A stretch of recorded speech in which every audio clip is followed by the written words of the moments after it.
جہاں سے ریحان زیب کا تعلق ہے، ان علاقوں کے اور اس کلاس کے ہزاروں نوجوان عرب امارات اور سعودیہ میں محنت مزدوری کرتے ہیں۔ کوئی خوش قسمت ہو اور اس کی طرح پڑھ لکھ جائے تو وہ یورپ امریکہ بھی چلا جاتا ہے، اچھا کما لیتا ہے، اچھا پہن اوڑھ لیتا ہے۔ پیچھے والے سمجھتے ہیں بڑا خوش قسمت ہے، مگر وہ تمام عمر ٹکڑوں میں بٹا رہتا ہے۔ جیب میں جتنے بھی ڈالر اور پاؤنڈز آ جائیں، جب دہلیز پر آگ آتی ہے تو کچھ نہیں دیکھتی۔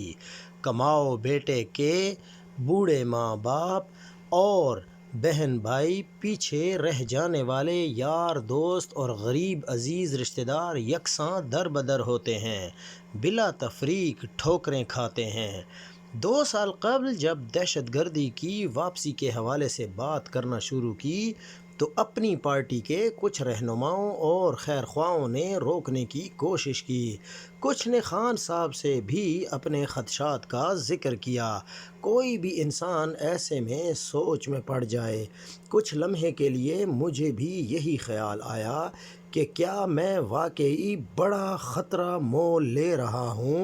کیا ایسا کرنے کے سوا میرے پاس کوئی چارہ ہے؟ کیا خاموشی میری زندگی کی ضمانت ہو سکتی ہے؟ اور تب مجھے احساس ہوا کہ میرے پاس کوئی راستہ نہیں ہے آواز اٹھانے کے سوا، کیونکہ میرے پاس اس ملک کے علاوہ کچھ نہیں ہے۔ مجھ جیسی پاکستان کی 24 کروڑ عوام کی جڑیں اس زمین میں گھڑی ہیں۔ ہماری شاخیں کہیں بھی پہنچ جائیں، یہاں کی لو، خشک سالی، سردی گرمی سب ہم تک پہنچیں گی۔ ہم جیسے جانتے ہیں کہ ہم چپ رہ کر برداشت کر کے اپنی زندگی کے 2-4 دن بڑھا بھی لیں، خاموشی، تابعداری ہماری زندگیوں کی ضمانت نہیں ہے، کیونکہ ہماری جڑوں نے اس ملک میں رہنا ہے۔ آج نہیں تو کل ہماری زندگیوں کے کسی نہ کسی موڑ پر ہمارے اور اس ملک کے سٹیٹس کو کے مفادات ایک دوسرے کے مقابل آئیں گے۔